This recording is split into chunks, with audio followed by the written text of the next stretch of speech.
Mirë mbrëma edhe mirë se vini në debat për një me në zgjedhjet lokale, debatet për zgjedhjet lokale në Maqedoninë e Veriut për 2025.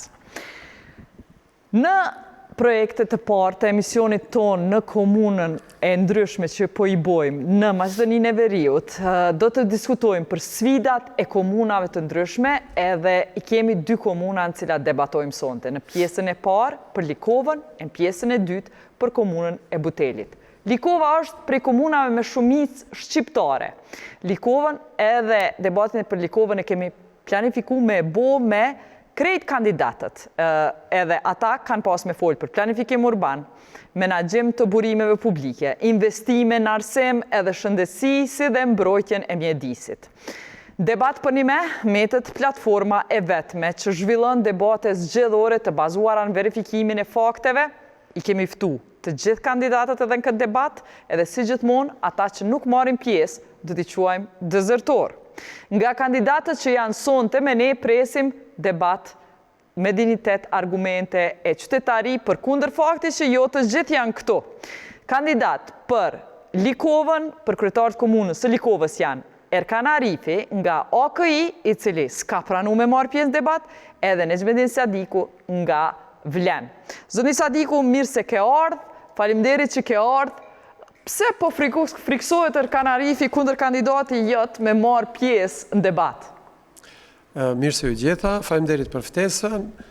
Është kënaqësi të jem prezent në televizionin tuaj. Shfrytëzoj rastin të përshëndes të gjithë shiqëuesit tuaj, në veçanti banorët e fshatrave të komunës së Likovës.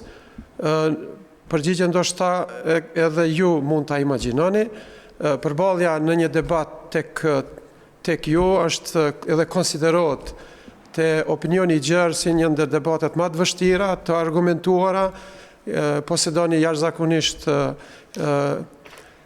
informacione ku oponenti im faktikisht kandidon për mandatin e tretë dhe me siguri ka shumë të pabëra dhe ju do t'janë zërin në pak. Nexhmedin, na veç faktet i këshyrim kur gjë ma shumë, ndoshta neve na duket shumë lehtë me folë për fakte, po ndoshta dikujt vështirë. Sidoqoftë e kemi ftu edhe ja kena afru mundësinë me zgjedh terminin kurdo që ju ka përshtat, ka refuzu me marrë pjesë Erkan Arifit, ta sqarojmë, por po dojmë me shku tutje. Tregom cila është platforma e juaj Nexhmedin për 4 vitet e ardhshme për Likovë. Fillimisht një përshkrim të shkurtër për komunën e Likovës, është komunë rurale e përbër prej 22 fshatrave, prej tyre 11 janë fshatra të fushës, ndërsa 11 janë fshatra malor. Gjendet në mes të 4 komunave të kufizuara me shqiptar, me komunën e Gjilanit, Preshevës, Kumanovës dhe Haraçinës. Ju në hyrje thatë që kryesisht me shqiptar, unë do të thoja gati 100% është komunë shqiptare, por komunë e cila ende vuan nga mos zhvillimi dhe mos përmbushja e objektivave nga pushteti absolut të cilën e kanë pas ndër vite strukturat politike, posaçërisht BDI. Sa i takon platformës tonë politike ose platformës zgjedhore, është përgatitur nga një grup me përbërje prej të fushave të ndryshme, pra ekspert të fushave të ndryshme, në bashkëpunim me mua edhe unë si kandidat, dhe ne aty jemi përqendruar kryesisht në 7 shtyllat ose 7 pikat kryesore që janë emergjente, si që është ujë pishëm për çdo familje, pra njëra ndër arsyet që ndoshta edhe kundër kandidati nuk ka marrë pjesë, e dini që ka qenë premtim i 2 cikleve zgjedhore. Po ashtu mungesa e një infrastrukture moderne, një zhvillim ekonomik i qëndrueshëm, problematika kryesore, këtu duhet ta theksoj më një herë, është mospasja e planit urbanistik general dhe planit urbanistik të detajuar, e cila ka penguar në vazhdimsi zhvillimin ekonomik të investimeve të huaja. Deri më tani nuk kemi asnjë investim në komunën e Likovës. Përmirësimi i kushteve në arsim, pra për një arsim modern, gjithashtu problematika kryesore e cila e ka ndjek komunën në vazhdimsi është mjedisi i pastër dhe një ekologji aktive, po ashtu zhvillimi i një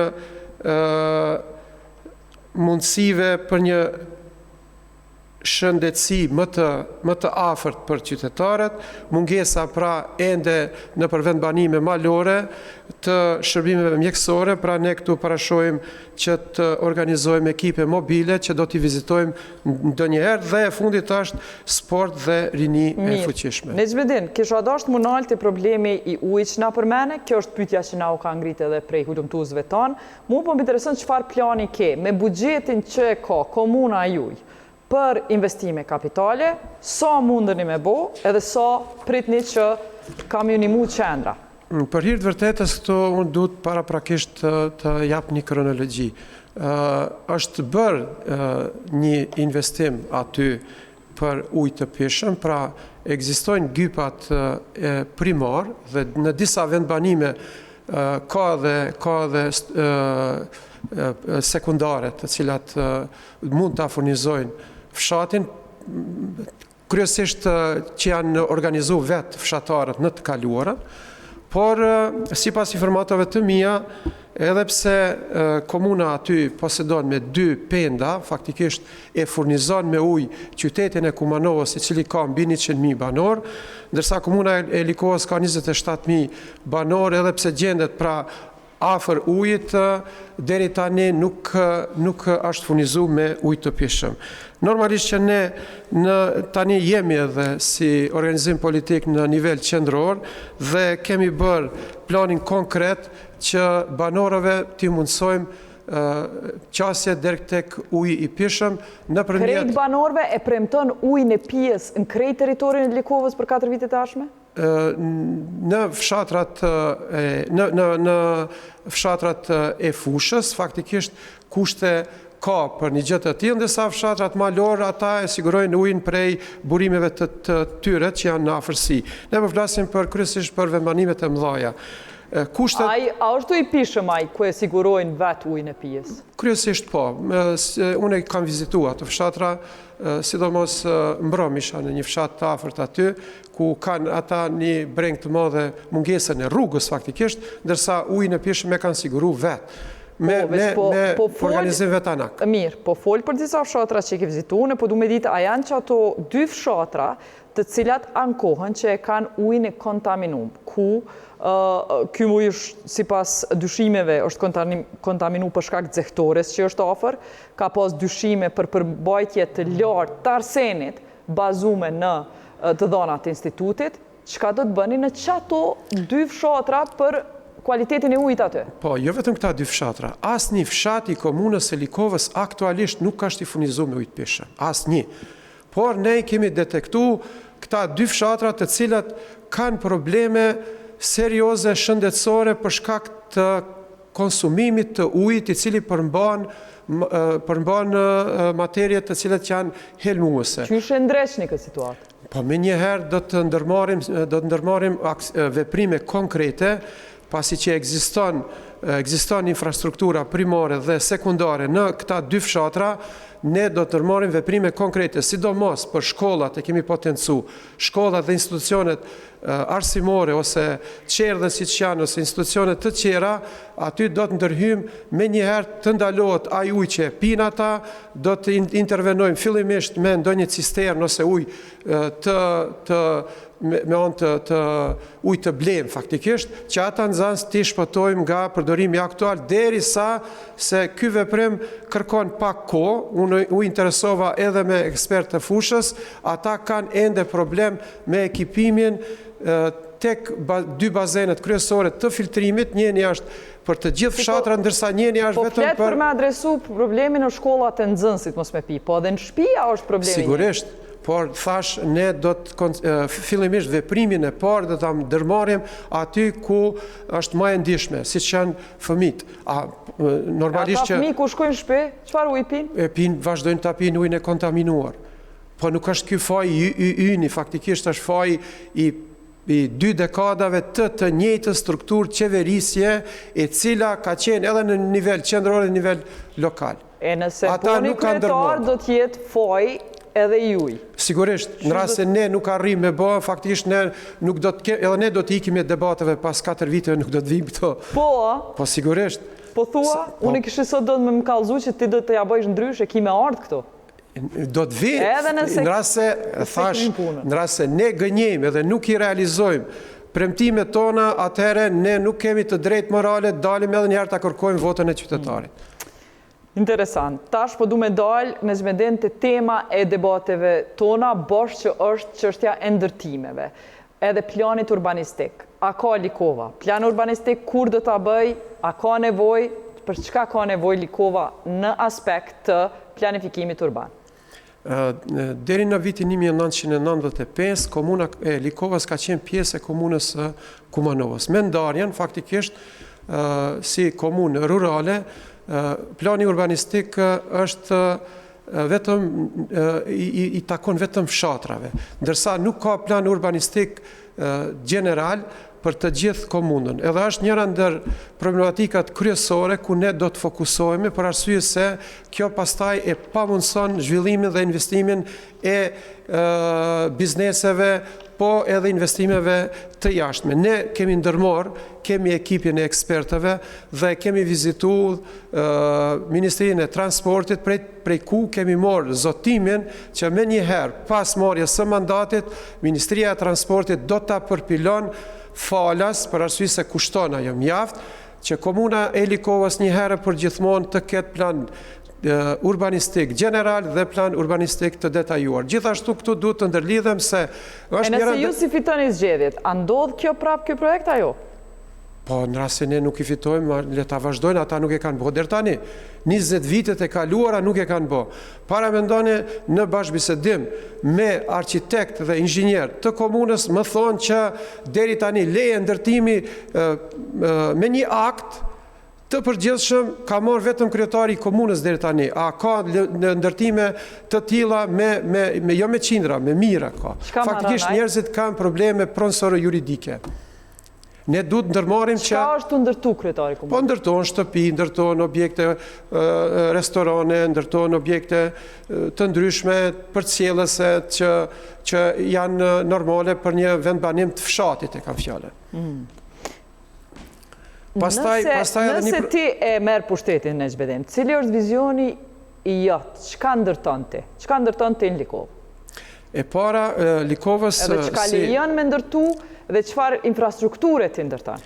E para, atë që po e potencoj, aty janë komuna është e përbërë prej fshatrave. Qendra e komunës, ndërtesa administrative gjendet në fshatin Likovë, ndërsa të tjerat pastaj kanë lidhje infrastrukturore për të shkuar deri atje.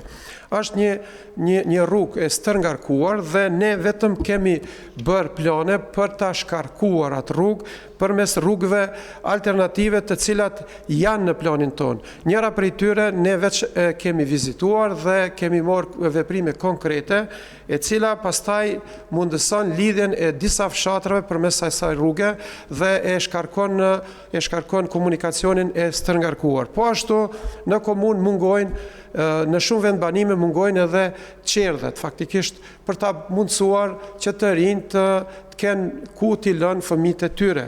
Sa qerdhe i premton? Vetëm 2 qerdhe aktualisht janë në planin tonë. Vetëm 2 qerdhe janë, po sa i premton ti? Në planin tonë të veprimit ne i premtojmë gjatë këtij mandati 2 qerdhe. Njëra në ndërmjet fshatrave Llojan dhe Vaksinës dhe njëra në fshatin Slupçar. Masi jemi te Llojan, edhe shkolla Rilindja na ka shumë pyetje, me na pyet, a ka mu bo salla sportive në shkollën Rilindja e cila nuk është e përfunduar ende?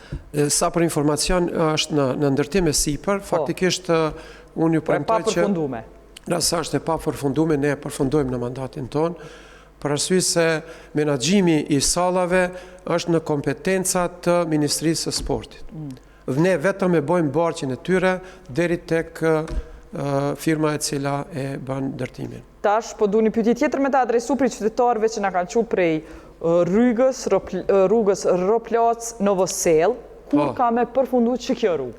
Edhe për këtë ne kemi në platformën tonë zgjedhore, për arsye se nga çdo fshat ne kemi marrë projekte të cilat janë reale të realizueshme. Është një rrugë e cila relativisht është e shkurtër, por nuk është shumë e kushtueshme dhe unë mendoj që gjatë mandatit tonë kemi kushte reale në bashkëpunim me qeverisën qendrore dhe në bashkëpunim me projekte të cilat ne do t'i dorëzojmë deri tek Ministria e Transportit, jam i bindur se atë do t'a realizojmë gjatë mandatit tonë. Tash Nexhmedin, komuna juaj, po du pak më folë për shërbime publike, komuna juaj nuk ka fabrikë për përpunimin e mbeturinave, a mendon që ka nevoj edhe qysh do t'a bësh menaxhimin e mbeturinave në Likovë? Problematika e mbeturinave ose ndoqjes së ambientit është njëra ndër problematikat kryesore të komunës. Aty pranë në hyrjet prej anës së Shkupit për hyrjet të fshatrave të komunës së Likovës, konkretisht në fshatin Nikushtak ka ekzistu deri para disa kohësh një deponi jashtëzakonisht e madhe e cila e ka ndodh ambientin për rreth edhe të gjithë komunën, po ka pas implikacione edhe në komunën e Haraçinës. Fatmirësisht me ndërhyrjen e Ministrisë së Ekologjisë, ajo deponi është mbyllur. Mirë po në kuadër të komunës sonë ekzistojnë edhe disa pika ku hudhen mbeturinat vende pa vend dhe nuk janë menaxhuar. Ne shumicën prej tyre e kemi vizitu dhe kemi bë plan konkret normalisht që pas marrjes së mandatit të ndërhyjmë me njëherë me masa të ndryshme që ato t'i vejmë, t'i izolojmë, t'i vejmë në menaxhim dhe t'a zgjidhim një herë për gjithmonë. Sa i takon ndonjë fabrikës për riciklim ose përpunimin e mbeturinave, ajo është në plan një fabrikë e tillë vetëm është në proces të ndërtimit dhe pritet të mbarojë në pranverën e vitit të ardhshëm, është deponi regionale në komunën e Sveti Nikolës, ku ne jemi pjesëmarrës si komunë edhe ne pastaj marrim obligim ligjor që t'i dërgojmë mbeturinat atje. Faleminderit, po du me të pyet për trotuar edhe ndriçim publik, sepse hyn në shërbime publike. Çfarë trotuar të ri kemi me pa me juve në pushtet? Çfarë ndriçimi publik ku? Njëra nga problematikat që vetëm edhe ne i kemi aty janë mungesa e infrastrukturës moderne, që parasheh dhe trotuarët. Unë disa fakte po janë nxjerr, rruga në fshatin tim në Slupçan, e cila është një rrugë regionale që lidh me Gjilanin, ka si rezultat i mungesës një kohë të trotuarëve ka pas fatalitet, ka pas vdekje të disa banorëve aty.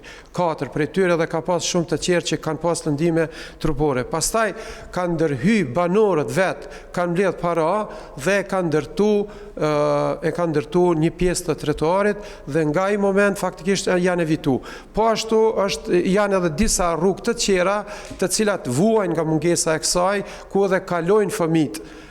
Fatmirësisht deri tani nuk ka ndodhur një fatalitet, por ne duhet me njëherë i kemi detektuar, i dim ku janë dhe duhet të ndërhyjmë që të ndërtojmë trotuare për ta siguruar rrugën që të kalojnë fëmijët lirshëm aty. Pastaj edhe tek ndriçimi publik ku e potencut, gjithashtu ka disa vende kyçe siç janë rrugët kryesore dhe urat, duhet aty ndriçimi të jetë më i theksuar. Ne kemi para pa që të ndërhyjmë me poçe lehtë faktikisht.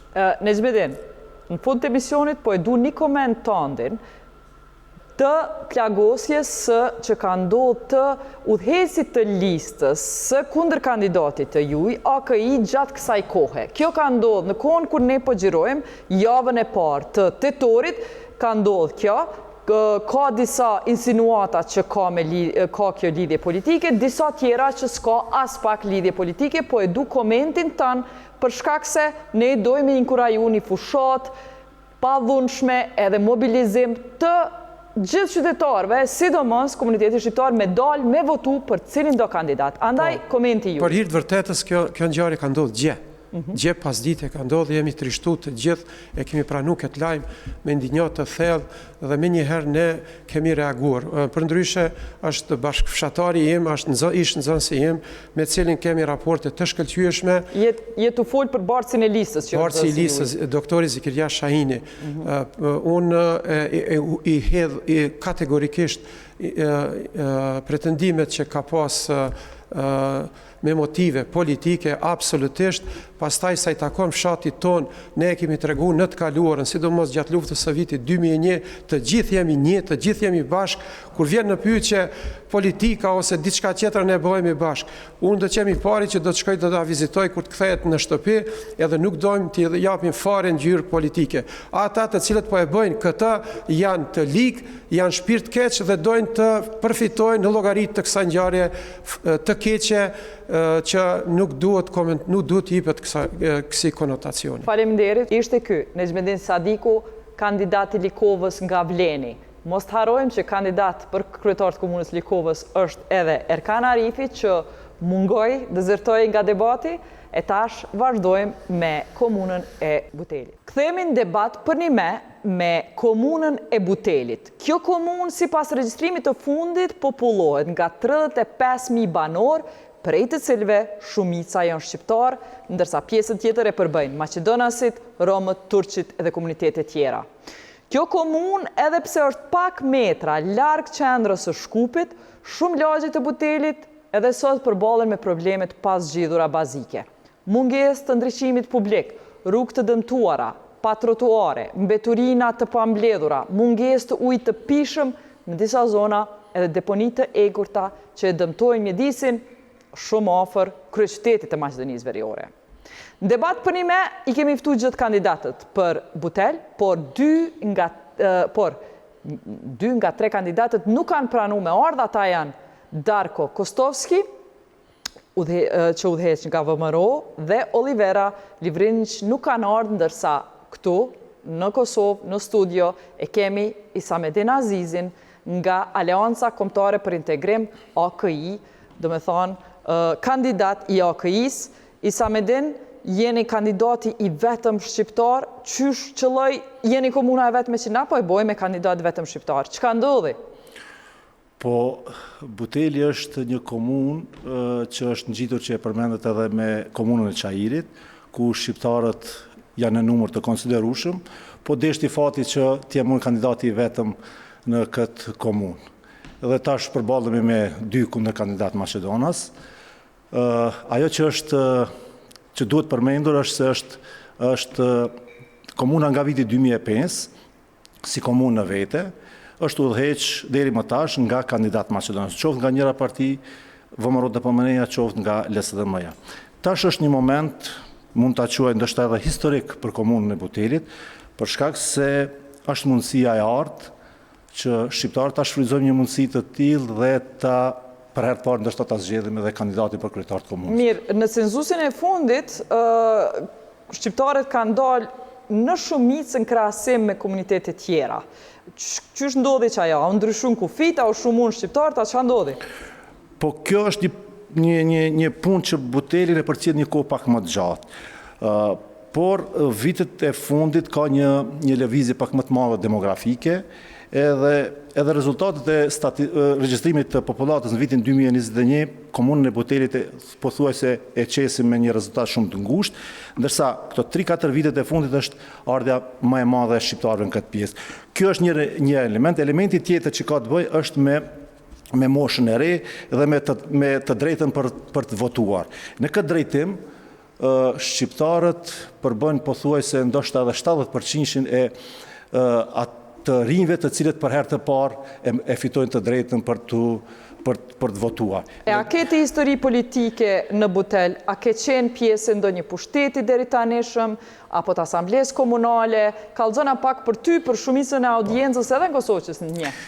Jo, unë nuk kam pas kurfar angazhimi dhe përvojët politike, vi nga bota akademike, përndryshe jam historian me profesion, dhe ishte insistimi i miqve dhe strukturave të AKI-s në degën e Butelit që kjo degë përfaqësohet me mua si kandidat. Po thu strukturave të AKI-s, mirë po nuk e kundër kandidat nga aleanca tjetër e Vlenit. Apo të përkra Vlenit ty, apo thjesht nuk kanë kundër kandidat? Jo, ato tentuan të paraqesin një kandidat, por për çështje teknike kandidati i tyre u refuzua.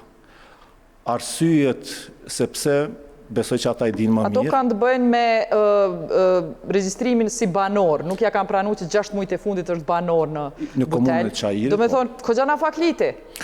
Po si duket, nuk dim, me datën 19 e kuptojma, a do t'jem... E tash, nëse bo është kryetar komune, qka o platforma, qka ke me bo, jo veç për shqiptarë? Është komunë, multietnike, qka ke me bo për gjithë?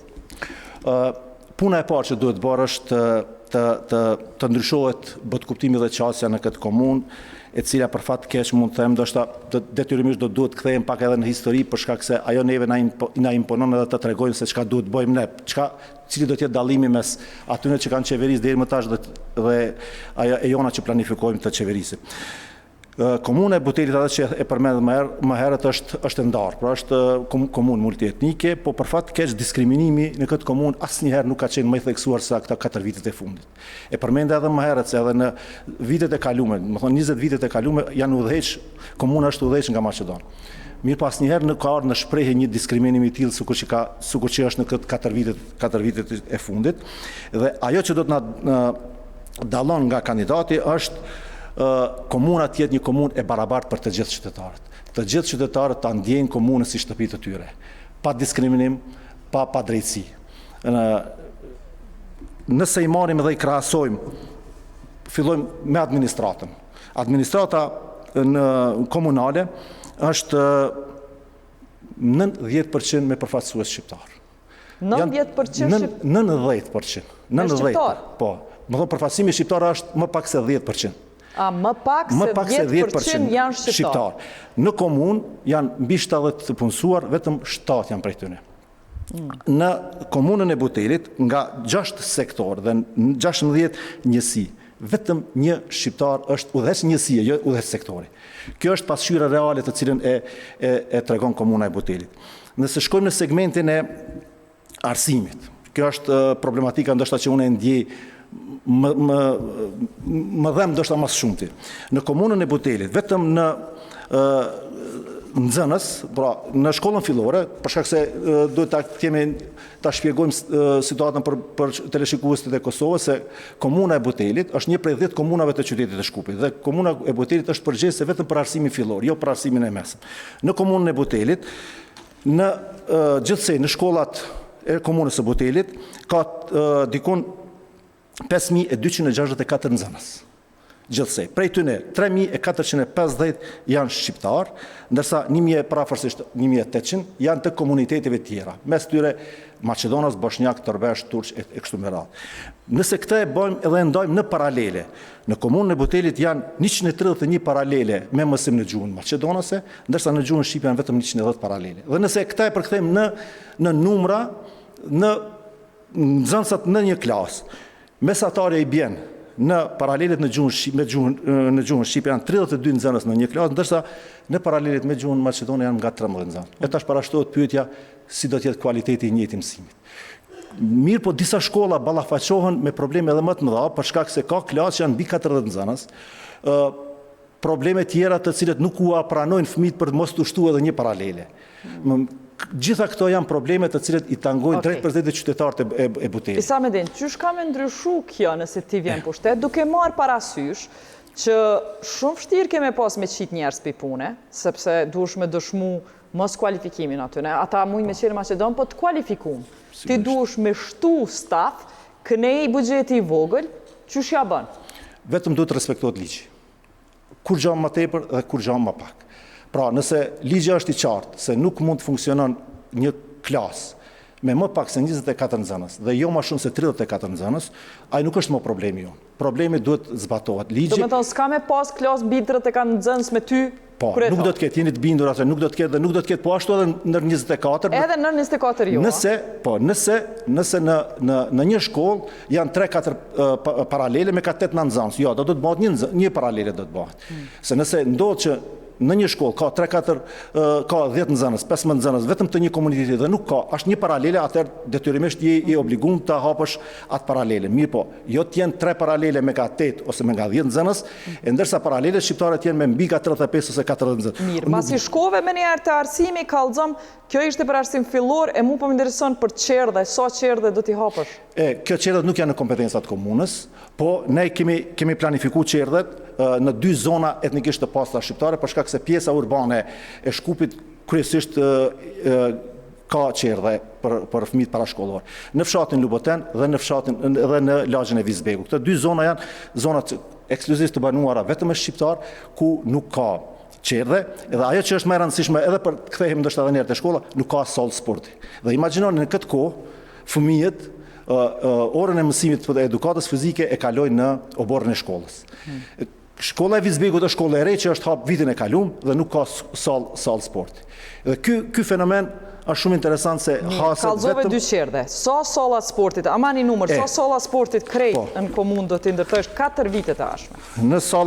Për sallat e sportit e kemi planifikohen janë 2 salla sportit që planifikohen po ashtu në këtë 2 shkollat të cilat mungon salla sportit, pra në fshatin Luboten dhe në Vizbek. Jo, kemi pastaj edhe një sallë multifunksionale, e cila do të ketë një kapacitet pak më të madh, ku do të përfshiheshin më shumë aktivitete sportive dhe do të inkuadroheshin edhe klubet lokale. Përpos kësaj sallave sportive, shumë është më rëndësi edhe një fushë e futbollit, ku klubet shqiptare, i kemi 3 klube shqiptare që janë në komunën e Butelit, që për fat keq nuk kanë fushë futbolli. Çka do të bësh për ta? Po, detyrimisht ekzistojnë 2 lokacione të cilat janë dhënë në koncesion, që kanë qenë fusha futbolli më herët, që menaxhohen nga individ të caktuar të afërt me kryetarin e komunës dhe të cilat nuk jepen në shfrytëzim ose jepen me çmime shumë të larta që nuk mund të përballohen nga vetë. Çka do të bësh ti? Sallat të reja? Jo. Ose fusha të reja, a me i detyru ata privatët me ullë çmimin për shqiptara, qka? Do t'ju mirët e drejta koncesioni e para, do t'ju mirët koncesioni atyre, dhe pastaj do t'investohet në rregullimin e fushave të sportit, edhe pastaj do t'i jipet e drejta e barabartë të gjitha klubeve të sportit në komunë të Butelit, jo me ndasi etnike. Do me thonë, s'po premton një sallë të mbulume të sportit? Jo, ata e përmenda pak më herë një sallë multifunksionale, e cila do të përfshihenshin shumë kategori të sporteve aty. Pra, jo vetëm një sallë, po aty me të ardhmë, kjo është një investim ndoshta pak më i madh që kërkon edhe kohë më tepër, po aty mund planifikohet edhe një pishinë. E kemi një sallë të sportit që është në komunë më njëri bie mbrapa komunës Anton Dimitrov dhe imagjinoni ku ndodh absurdi në këtë komunë. Klubi i basketbollit Shkupi vite me radh ka zhvilluar ndeshjet atje. Vitet e fundit kur tash nga menaxherët janë prej koshat.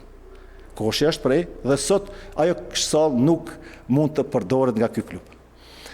Kallëzëm e përmene Lubotenin shkum drejt të mungesa e qerdheve aty, po ka diçka një munges edhe ma esenciale, qytetarët e Lubotenit në kanë kallëzu që s'ka ujë për pije. Çka do me i bo punës e ujit për pije?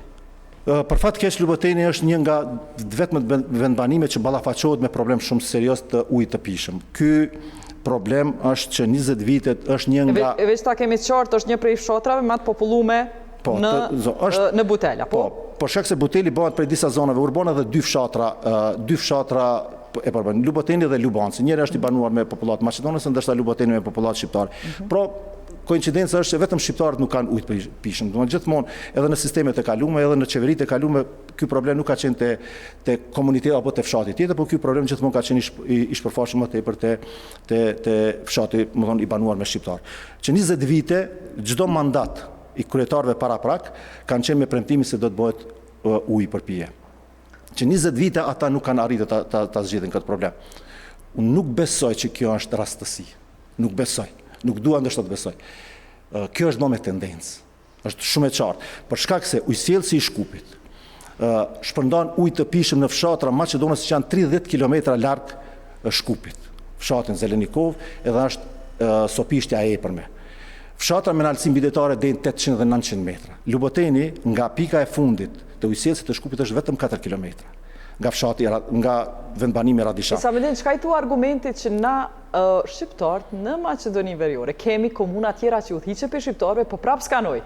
Edhe pse shqiptarët e udhëheqin. Çka po thu për çet ide? Nuk ka që veç Maqedonin ja kanë orë shqiptarëve ujin. Kemi disa komuna që ose shqiptari s'ja kanë ndreq ujin. Shqiptarëve. Unë e kuptoj se edhe komuna tjera ballafaqohen me probleme të tilla. Mirë, po parashtohet pyetja pse kjo gjithmonë po ndodh te ne. Ndodh në arsim, ndodh në ujësjellës, ndodh në urbanizëm. Sektori urbanizëm është edhe më i dhimbshëm. Edhe më i dhimbshëm në sektorin urbanizmit. Kallëzon çka po ndodh në sektorin e urbanizmit? Tash në sektorin e urbanizmit. Imagjino, nëse e marrim raportin vjetor të vitit 2024, e kam këtu para meje, që është vetëm në gjuhën maqedonase, pra dygjuesia fare nuk përdoret në komunën e Butelit. Është vetëm në gjuhën maqedonase. Enalu, me marrëveshje të Ohrit përkujtona, sa përqind e popullatës duhet me qenë shqiptar për me qenë gjuhë zyrtare? Mbi 20%. Marrëveshja shumë është çdo vend banim. Jo, na jemi po pretendojmë të themi se jemi 50%. A s'është krejt Shkupin gjuhë e dytë zyrtare Shqipja, krejt Shkupin? Në Shkup është në gjuhë zyrtare, në komunën e Butelit nuk është gjuhë zyrtare. Kjo është e kemi të raportin vjetor, mund të futeni lirisht secili qytetar ta sheh në faqen e komunës. Pse po ndodh kjo? A s'është shkelje i ligjit? Po është shkelje e ligjit, është shkelje klasike e ligjit, po ata që e përmenda më herët, shqiptarët e Butelit asnjëherë nuk e kanë ndje diskriminimin më të theksuar sa këta 4 vitet e fundit. Për shkak se ne qytetarët e dimë shumë mirë se kush është kandidati kryetari aktual i komunës së Butelit dhe pretendenti që ta merr edhe një mandat tjetër. E njohim shumë mirë. Dhe ky haptas nuk e fsheh atë politikën e tij etnonacionaliste. Nuk e fsheh. Haptas në postimet e tij ai thot, të lidhem tash me urbanizmin, thot se në mandatin tim ashtu siç premtova nuk do të ketë asnjë ndërtesë dhe asnjë markim për ndërtim të ndërtesave. Buteli është komunë shumë e madhe. Është mbi 60 km2 që i bie nëse e krahasoj me Çajirin 20 herë më e madhe se sa Çajiri. Ka hapësira për gjithçka. Ka hapësirë edhe për mjedis të gjelbërt. Shpjegona që to nuk do të ketë markim edhe nuk do të ketë si duket legalizim, apo për ndërtime? Jo, ndërtime të reja të ndërtesave. Hiç s'ka leje me dhënë. Nga mandati i këtij kandidatit, kryetarit aktual, pra nga marrja e mandatit në vitin 2021 deri më sot, asnjë leje ndërtimi nuk ka dhënë për ndërtesa. Ai s'ka thonë asnjë leje ndërtimi për shqiptar. Jo, nuk thot. Mirë po, ky bëhet mbi ligjin, ky vendoset mbi ligj, nëse dikush i ka të drejtën dhe shumë investitor që janë kryesisht shqiptar, për shkak se ata që e përmenda më herët. Buteli, lëvizja demografike e shqiptarëve lëviz nga Buteli dhe ky mundohet ta pengon këtë element dhe kjo është tendenca e tij, nuk është se ky rrjedh për një partijes të gjelbërt dhe ka qëllim dhe tendencë për ta mos ta betonizu Butelin. Jo, ky nuk ka të bëjë kurrë me tillë, por shkak se ky vend nëse bëhesh kryetar. Okej. Çfarë vizioni urbanistik e ki? A me i dhonë krejt, kush të lyp leje, qele ko? Çdo gjë në suazat e ligjit, në suazat e ligjit. Çka o ligjit? Në suazat e ligjit. Pra e kemi planin të detajl të komunës së Butelit, ku do të shqyrtohet dhe do të analizohen mundësitë e hapësirave të tilla, qofshin ata të hapësirave të gjelbërta, po qofshin edhe hapësirave të ndërtimin e objekteve. Pra, nuk do të lejojmë objekte ndërtimore në vende ku ekzistojnë shtëpi banimi. Pra, vetëm në hapësira të pabanuara. Dhe në hapësira të pabanuara ka shumë. Vende urbane ku do të inkurajojsh ndërtimin e ndërtesave dhe sa ka do jenë ato? Po, ato sipas ligjit. Besoj që janë me zonat të caktuara, të cilët lejohen deri në katin e 8-9 maksimumi është kjo, po unë prapë ju them, vetëm në zona, në vend banime apo në hapësira. A ka Buteli plan të detajshëm urbanistik? Ka, Buteli ka plan detajshëm. Sa e ka maksimumin e katëve që lejohet? Po varësisht nga zona, varësisht nga vend banimi. Pra kemi vend banime që janë në Butel 1 dhe Butel 2 është mos gabofsha është 2+1. Duket edhe kjo është maksimumi. Po zona tjera, siç është lagja Shkup Veriut, shkohet ndërtimi deri në 5+1 e më tepër. Por më thon këto varësisht nga zonat. Këtu ajo që është e theksume është se nuk kipen leje. Nuk kipen jo vetëm për ndërtesa, por nuk kipen as për shtëpi banimi. Imagjino, në vitin 2000, sipas raportit vjetor, në vitin 2023 ka mbi 350 kërkesa për të ndërtu shtëpi, të cilët janë 2 lagje të njëra, është lagja Butel 1 dhe Butel 2, lagje që janë ndërtuar në vitin pas tërmetit të Shkupit, vitin 1963, dhe janë në formën e barakave. Pra, aty jetohet në kushte substandarde të barakës dhe çmimet. Që mas i përmende barakat, unë po du pak me ditë sentimentin tënd çka do të bëjsh për komunitetet që s'janë as shqiptare as maqedonase, sepse vetë the ka rom, turq, më duke që të edhe tërbesh. Ka, po, që jetë, po. Nëse jetojnë kushte shumë atrana rom, çka po i premton votuzve rom? Jo, ata nuk jetojnë, ata janë pjesë e komunitetit, pra nuk ka lagje që dallohen komuniteti rom nga vendbanime shqiptare. Megjithatë, kanë specifikat kërkesat tjera, me siguri, a je kanë specifika, a je në kontakt me jo shqiptar? Jemi në kontakt të vazhdueshëm, jemi në kontakt edhe me komunitetit tjera. Çka po premton për ta? Komunitet, premtimi është shumë i qartë, drejtësi për të gjithë pa diskriminim etnik fetar. Për shkak se kjo është komunë multi fetare dhe edhe multi etnike si komunë. E tash, unë vetëm deshta të përmend ata se shtëpit individuale, të cilët shqiptarët kanë nevojë për të ndërtuar për shkak se ato janë blej me një çmim shumë të lartë, vendet faktikisht ato baraka që i përmenda më herët, nuk i jepën leje të ndërtimit. Vetëm në vitin 2024 janë dhënë vetëm 21 leje ndërtimi. Dhe imagjinoni, nga 350 kërkesa ku janë mbi 95% janë shqiptar, i jepën vetëm 21 me 2 qëllime. E para ka të bëjë me pengimin dhe mos ardhen e shqiptare, po mos me blej banesa në këtë pjesë, dhe e dyta forma tjera pastaj nëpërmjet sekserve caktuar edhe shqiptar aty, të cilët marrin edhe rishvetën një gjatë të cilën e dim gjithë banorët e Butelit. Faleminderit, lidhur me deponit e egra edhe pastrimin. Shumë prej nesh e shohim që Shkupi është një prej vendeve që vizitojmë jo veç ju, po edhe ne prej jashtë. Vim në lagje të Shkupit edhe e shohim thjesht pa pastërtin njëjtë si në Kosovë. Qysh është e mundën që na shqiptar që po dojmë me zgjedh shqiptar me pas edhe mu dallu prej Maqedonëve ka aspekti i pastërtis, sepse po duket që qytetet tjera ma të pastra se tonat, po gjuj ma shumë bërlag. Une nuk besoj që kjo ka të bëj me kulturën tonë, po unë mendoj që kjo ka të bëj me investimin e shtetit në këtë drejtim. Nuk do të thotë që vendbanimet ku janë banuar me shqiptar është kultura e tillë që hudhet ndoshta më tepër. Jo, përkundrazi. Investimi i shtetit është shumë më anashkalon këto vendbanime. Edhe ata që provokova me këshyr ai percepcioni racist ndoshta kundër shqiptarëve a ja vlen? A ka diçka të vërtetë? Nuk ka të vërtetë, se nëse e merrni edhe krahasoni vetëm një lagjën e Radishanit. Është lagje komunitet i banuar vetëm me Maqedon. Shteti dhe komuna këta 20 vitet e fundit në mënyrë permanente ka investuar atje. Unë jetoj në një lagjën Shkupveri. Është një lagje e cila është ndërtuar në vitet e 80 të shekullit të kaluar. Është lagje e cila me gjitha nishanët është ndërtuar, pa kurfar probleme infrastrukturore. Po besoni, sot në këtë lagje është bërë jeta e padurueshme. Kjo lagje nuk ka nevojë për investimet më. Kjo lagje ka nevojë vetëm për mirëmbajtje. Për pastërti, gjelbrim, drita dhe asgjë më tepër. Kjo nuk bëhet. Sot isha gjatë rrugës para se të vi këtu i fotografova disa deponit të cilet janë. Nuk janë të rastësishme ato. Kjo ndodh në një lagje që është shumë urbane. Pa diskutim. Kjo do të jetë. Po jo, po kjo është punë që bëhet, mos them tash kushtimisht pa parë, po. Këto zona, pra 3 lagjet që janë pjesa urbane, Butel 1, Butel 2 dhe Shkupveriu lagje. Këto nuk duhet investimet më. Në këto lagje duhet vetëm mirëmbajtje dhe kurrë më tepër. Ndërsa lagja e Vizbegu dhe lagja e Lubotenit duhet investime më të mëdha, duhet investime në aspektin e kanalizimit, duhet investime në aspektin e ujësisë.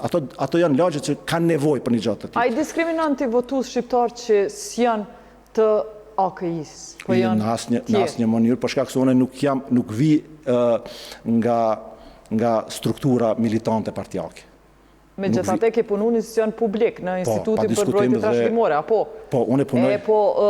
Në Maqedoninë Veriore konsiderohet si më shumë shërbys civil në Kosovë që hinë punë pse kanë pas lidhje, edhe nëse vetë kanë qenë tafërt me qatë parti në pushtet. Jo. Ka i thua aty në që të shohin? Jo, në asnjë mënyrë unë vetëm mund t'i them se do t'jem një kryetar i të gjithëve pa kurfar dallimi, për shkak se unë jetoj në një mes të përzier.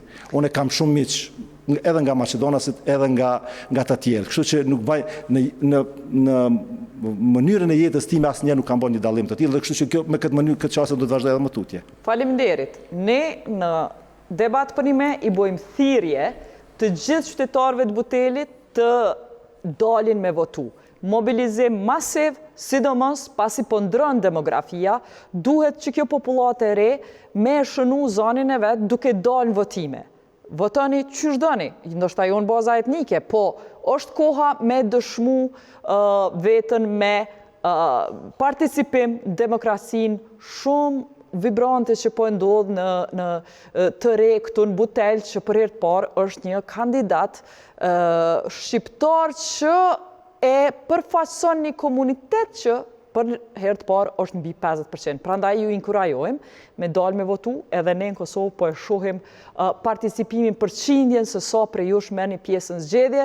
Ishte ky debati pra me kandidatin për kryetar të komunës së Butelit dhe më parë e pat kandidatin për kryetar të komunës së Likovës.